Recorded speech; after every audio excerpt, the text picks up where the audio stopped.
হাও মাও খাও, আতিকার গন্ধ পাও। এই আতিকা, কোথায় গেছো তুমি আতিকা? দেখেছ, আমি লালটু ভূত এসে গেছি আতিকা। তুমি কারো কথা শুনতে চাও না, ঘুমাতে চাও না, পড়াশোনা করতে চাও না আতিকা, তাই না? পড়াশোনা না করলে তুমি তো জ্ঞান অর্জন করতে পারবে না আতিকা।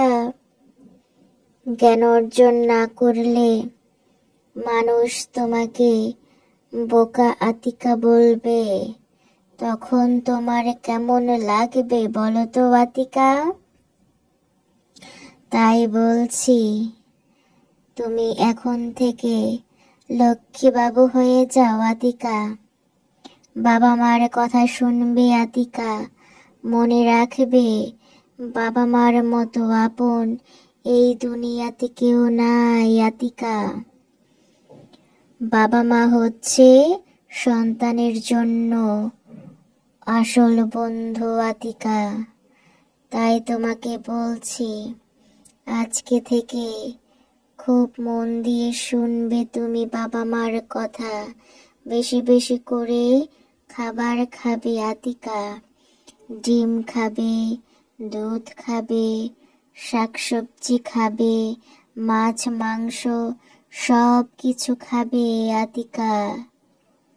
ছোট বাবুদের বেশি বেশি খেতে হয় আতিকা, বুঝতে পেরেছো তুমি?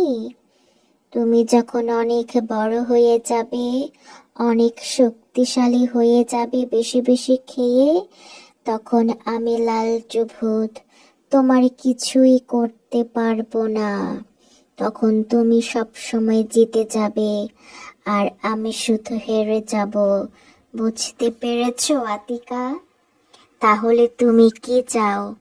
বেশি বেশি পড়াশোনা করে খেয়ে দিয়ে অনেক বড় হয়ে যেতে চাও আতিকা, নাকি আমার রাজ্যে এসে আমার সাথে থাকতে চাও আতিকা?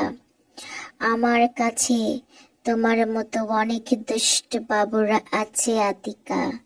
আমার ক্ষুধা লাগলে টপ টপ করে একজন একজনকে ধরে ধরে গেলে খাই। আমার কাছে তুমি আসলে আমার যখন ক্ষুধা পাবে, তখন আমিও তোমাকে চুপ করে ধরে খেয়ে ফেলবো আতিকা। তাই সাবধান, ভালো হয়ে যাও আতিকা।